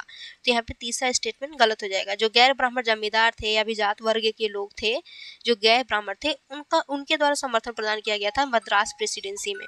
तो पहला और दूसरा स्टेटमेंट तो सही है, लेकिन तीसरा स्टेटमेंट गलत है। तो इस वजह से आपका देखते हैं क्वेश्चन पूछा क्या है, पूछा है कितने कौन से कथन सही है। तो पहला और दूसरा कथन सही है, तीसरा वाला गलत था, एलिमिनेट कर दो, तो आंसर ऑप्शन ए निकल करके आ जाएगा। ठीक है, आगे देखो। ठीक है, इस क्वेश्चन को देखो, निम्नलिखित नेताओं में से किसे वाईकोम सत्याग्रह के दौरान अनुकरणीय नेतृत्व और बलिदान के लिए वाईकोम वीर या वाईकोम के नायक की उपाधि से सम्मानित किया गया। तो वाईकोम वीर या वाईकोम के नायक की उपाधि से किसे सम्मानित किया गया था, बताओ जरा। तो ईवी रामास्वामी नायकर को। तो करेक्ट आंसर क्या हो जाएगा, ऑप्शन डी हो जाएगा। ठीक है, चलो आगे देखो।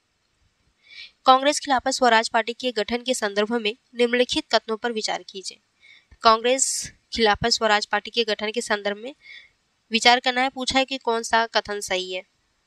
ओके, तो पहला कथन कह रहा है कि असहयोग आंदोलन को वापस लेने के बाद विधान परिषदों में शामिल होने के प्रश्न पर कांग्रेस में मतभेद उत्पन्न होने के बाद स्वराज पार्टी का गठन किया गया। देखो, आप लोग देखेंगे कि असहयोग आंदोलन के बाद गांधी बड़े बड़े नेताओं की गिरफ्तारी हो जाती है, तो उसके बाद एक सन्नाटा सा छा जाता है। उसके बाद जो कुछ नेता लोग थे जैसे सी आर दास, मोतीलाल नेहरू या अजमल खान, तो इन्होंने कहा भाई कि अब असहयोग आंदोलन का कोई नेतृत्व नहीं कर रहा है और सब कुछ शांत पड़ गया। अब कोई विरोध नहीं कर रहा है अंग्रेजों का कि भाई हमारे देश से बाहर जाओ, हमें स्वराज की प्राप्ति चाहिए, ऐसा कुछ। सब कुछ इतना शांत माहौल था, कुछ समझ में नहीं आ रहा था कि आगे क्या होगा। कोई कुछ भी रोड मैप तैयार नहीं हुआ था कि आगे युद्ध होगा या नहीं होगा। तो इसी वजह से आप लोग देखेंगे कि बाद में असहयोग आंदोलन को वापस ले लिया गया था गांधी जी द्वारा। तो इसी के विरोध में कई लोगों ने विरोध किया। तो इन्हीं में से कुछ लोगों ने कहा कि भाई कि अब हम लोग विधान परिषद में शामिल होंगे, जैसे कि मोतीलाल नेहरू, सी आर दास, अजमल खान, इन्होंने कहा भाई हम विधान परिषद में जाएंगे और वहां पर जा करके अंग्रेजों की जो नीति होगी, अंग्रेजों द्वारा जो भी विधेयक लाया जाएगा, हम उसका विरोध करेंगे। बाहर तो हम लोग असहयोग आंदोलन के तौर पे विरोध कर ही रहे थे, अब हम लोग असहयोग आंदोलन का विस्तार करेंगे। विस्तार कैसे करेंगे? तो हम लोग विधान परिषदों में जाकर के अंग्रेजों द्वारा जो भी विधेयक लाया जाएगा, हम उसका विरोध करेंगे, उसकी नीतियों का विरोध करेंगे, उसके नियमों का विरोध करेंगे। ठीक है, एक कहीं ना कहीं एक तरह से जो ये विधान परिषद था, इसको एक प्लेटफॉर्म की तरफ प्रयोग करेंगे हम लोग, अपने हित के अनुसार इसको ढालने का प्रयास करेंगे। ठीक है, तो इसी वजह से विधान परिषदों में शामिल होने के प्रश्न में कांग्रेस में मतभेद उत्पन्न हो गया। इसी के बाद स्वराज पार्टी का गठन हुआ। लेकिन उसमें से कुछ ऐसे मेंबर्स थे जो ये कहते थे, भारतीय राष्ट्रीय कांग्रेस के कुछ ऐसे सदस्य थे जिनका मानना था भाई कि विधान परिषद में अगर तुम जाओगे तो इसका मतलब है कि लोग ये समझेंगे कि तुम अंग्रेजों का सपोर्ट कर रहे हो। तो इसी वजह से भारतीय राष्ट्रीय कांग्रेस के कुछ मेंबर्स दो खेमों में बढ़ गए। एक तो ये कि जो कहते थे कि भाई कि हम विधान परिषद में जाएंगे, अंग्रेजों की नीतियों का विरोध करेंगे, और कुछ ये कहते थे कि भाई नहीं, अगर तुम जाओगे तो इसका मतलब ये है कि तुम अंग्रेजों का समर्थन कर रहे हो। तो इसी वजह से जो चाहते थे कि विधान परिषद में जाके नियमों का उल्लंघन करे, उनकी नीतियों का विरोध करें, तो उन्हीं लोगों ने मिलकर के स्वराज पार्टी का गठन किया था। ये भारतीय राष्ट्रीय कांग्रेस से अलग हो गए और बाद में आगे चल करके इन्होंने स्वराज पार्टी का गठन किया। पहला स्टेटमेंट सही हो गया। दूसरा कह रहा है कि सी आर दास और मोतीलाल नेहरू के नेतृत्व में स्वराजवादियों ने विधान परिषदों की कमजोरियों पर प्रकाश डालकर उनका अंत करो या सुधार करो के लिए परिषदों में प्रवेश का समर्थन किया। तो दूसरा स्टेटमेंट सही है। इन मेंबरों में यानी कि स्वराज पार्टी का गठन किसने किया था? सी आर दास और मोतीलाल नेहरू ने। इन्हीं लोग का मानना था कि भाई विधान परिषद में जाएंगे और अंग्रेज की जो कमजोरियां हैं उसको हम लोग बाहर लाएंगे। तो दोनों स्टेटमेंट सही है, तो करेक्ट आंसर ऑप्शन सी हो जाएगा। अगला देखो, निम्नलिखित क्रांतिकारी घटनाओं को कालक्रम में व्यवस्थित कीजिए। ठीक है, पहला काकोरी कार्रवाई दिया है। काकोरी कार्रवाई कब हुई थी भाई? अगस्त 1925 में। ठीक है, हिंदुस्तान रिपब्लिक एसोसिएशन का गठन जो है कानपुर में हुआ था 1924 ईस्वी में। हिंदुस्तान सोशलिस्ट रिपब्लिक एसोसिएशन का गठन जो है 1928 में हुआ था, यानी कि एचआरए का बाद में आगे चल करके 1928 में इसका नाम बदल करके हिंदुस्तान सोशलिस्ट रिपब्लिक एसोसिएशन कर दिया गया था, जिसका नेतृत्व चंद्रशेखर आजाद करते हैं। ठीक है, और आगे देखो तो चटगांव शस्त्रागार पर छापा जो है 1930 ईस्वी में बंगाल में सूर्य सेन ने किया था। अब इसको कालक्रम में व्यवस्थित करेंगे तो इसका क्रम क्या बनेगा? 2, यानी कि हिंदुस्तान रिपब्लिकन एसोसिएशन, फिर काकोरी कार्रवाई हुई, उसके बाद फिर 1928 में हिंदुस्तान सोशलिस्ट रिपब्लिकन एसोसिएशन का गठन हुआ, फिर उसके बाद चटगांव शस्त्रागार पर छापा पड़ा। तो करेक्ट आंसर आपका ऑप्शन बी हो जाएगा। ठीक है, 38 देखिए, 38 दिया है क्रांतिकारी और संबद्ध घटना। एक साइड दिया है भगत सिंह, पूछा है कितने सही सुमेलित है। तो सेंट्रल लेजिस्लेटिव असेंबली में बम कांड, ये बम कांड इस कौन करता है भाई? भगत सिंह और इनके एक साथी थे बटुकेश्वर दत्त। इसका अंजाम यानी कि भगत सिंह और बटुकेश्वर दत्त द्वारा सेंट्रल लेजिस्लेटिव असेंबली में बम फेंका जाता है, क्योंकि इस सेंट्रल लेजिस्लेटिव असेंबली में भारतीयों के विरुद्ध बहुत सारे विधेयक पारित होने वाले थे। ठीक है, इसी के विरोध में जो है 1929 ईस्वी में सेंट्रल लेजिस्लेटिव असेंबली में बम फेंका जाता है। दूसरा है अल्फ्रेड पार्क में पुलिस मुठभेड़ में शहीद हुए थे चंद्रशेखर आजाद 1931 ईस्वी में। ये अल्फ्रेड पार्क कहाँ है? प्रयागराज में है। ठीक है, जतिन दास, इसमें दिया काकोरी कार्रवाई में शामिल थे, तो जतिन दास काकोरी कार्रवाई में शामिल नहीं थे, तो इस वजह से पहला और दूसरा कथन सही है। कितने कथन सही हुए? तो 2, तो करेक्ट आंसर ऑप्शन बी हो जाएगा। अगला देखो, भारतीय राष्ट्रीय कांग्रेस के बेलगाम अधिवेशन के संदर्भ में निम्नलिखित कथनों पर विचार कीजिए। पूछा है कितने कथन सही हैं, ठीक है, कितने सही हैं। तो बेलगाम अधिवेशन के संदर्भ में पहला स्टेटमेंट देखो तो यह महात्मा गांधी की अध्यक्षता वाला एकमात्र कांग्रेस अधिवेशन था जिसमें राष्ट्रीय स्वतंत्रता के एक भाग के रूप में सामाजिक सुधार पर जोर दिया गया था। तो आपको पता होगा कि बेलगाम अधिवेशन की अध्यक्षता गांधी जी ने किया था और गांधी जी द्वारा यह अध्यक्षता मतलब केवल एकमात्र ऐसी अधिवेशन था जिसका गांधी जी ने अध्यक्षता की थी और किसी भी अधिवेशन की अध्यक्षता गांधी जी ने नहीं की थी, केवल बेलगाम अधिवेशन की अध्यक्षता की गई थी। तो पहला स्टेटमेंट सही है। दूसरा है कि अधिवेशन में क्योंकि भाई गांधी जी हैं तो गांधी जी अपने कुछ विचार ले आएंगे, जैसे खादी, अस्पृश्यता उन्मूलन और हिंदू मुस्लिम एकता को स्वराज के अभिन्न अंग के रूप में बढ़ावा देने वाले प्रस्ताव पारित किए थे। तो दूसरा स्टेटमेंट भी सही है। भाई गांधी जी हैं तो गांधी जैसे विचार भी इसमें शामिल होंगे और उससे संबंधित कुछ प्रस्ताव पारित किए जाएंगे, कोई नई बात नहीं है, ठीक है। तीसरा देखो तो इसमें कांग्रेस के वित्तीय आधार को मजबूत करने और उनकी राजनीतिक गतिविधियों का विस्तार करने के लिए उसके वार्षिक सदस्यता शुल्क में वृद्धि की गई।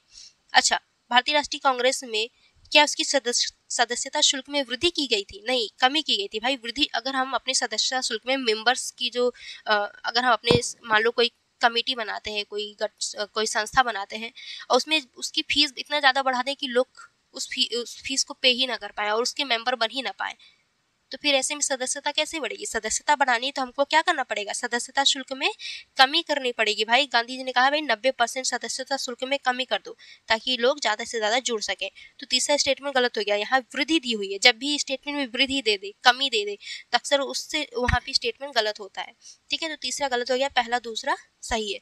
कितने कथन सही है? तो 2 कथन सही है, ठीक है। चलो, इस सेशन का ये लास्ट क्वेश्चन होगा बच्चों, बाकी हम लोग क्वेश्चन जो है नेक्स्ट सेशन में कंप्लीट करेंगे, ठीक है। तो देखो, मेरठ षड्यंत्र केस के संदर्भ में निम्नलिखित कथनों पर विचार कीजिए। पहला कथन कह रहा है इस मामले में साम्यवादी विचारों के प्रसार के आरोप में कई ट्रेड यूनियन नेताओं की गिरफ्तारी के साथ उन पर मुकदमा चलाया गया। दूसरा कह रहा है कि इस मामले में मुजफ्फर अहमद, ऐसे डांगे, शौकत उस्मानी जैसे प्रमुख नेताओं को दोषी ठहराया गया था। आप लोग देखेंगे कि 1920 के बाद बहुत सारे 1920 के बाद बहुत सारे ट्रेड यूनियंस का गठन होता है और सभी ट्रेड यूनियंस अपनी मांग रखते हैं और इनके जो विचार था वो साम्यवादी विचारों से प्रभावित थे। तो ये सब मिल करके जो है विरोध करना शुरू करते हैं। तो ट्रेड यूनियन तो अब भाई विरोध करेंगे तो नेताओं की गिरफ्तारी भी होगी। तो यही जो मेरठ षड्यंत्र केस है, ये साम्यवादी विचारों के प्रसार के आरोप में कई सारे ट्रेड यूनियन नेताओं की गिरफ्तारी करके उन पर मुकदमा चलाया गया था। मुकदमा का नाम था मेरठ षड्यंत्र केस। तो पहला स्टेटमेंट सही है और इसके अंतर्गत मुजफ्फर अहमद, ऐसे डांगे, शौकत उस्मानी जैसे प्रमुख नेताओं को दोषी ठहराया गया था। दोनों स्टेटमेंट सही है, तो करेक्ट आंसर ऑप्शन सी हो जाएगा। दोस्तों, आज हम लोग इतना ही क्वेश्चन सॉल्व करेंगे, बाकी बचे हुए क्वेश्चन हम लोग नेक्स्ट सेशन में कंप्लीट कर लेंगे। तो वीडियो अच्छी लगे तो लाइक, शेयर एंड सब्सक्राइब ज़रूर करना। और सी सेट की क्लास बस इस टेस्ट पेपर को कंप्लीट होने के बाद अब सी सेट की क्लास चलेगी, ठीक है। तो वीडियो को लाइक करना, शेयर करना, सब्सक्राइब करना। Thank you.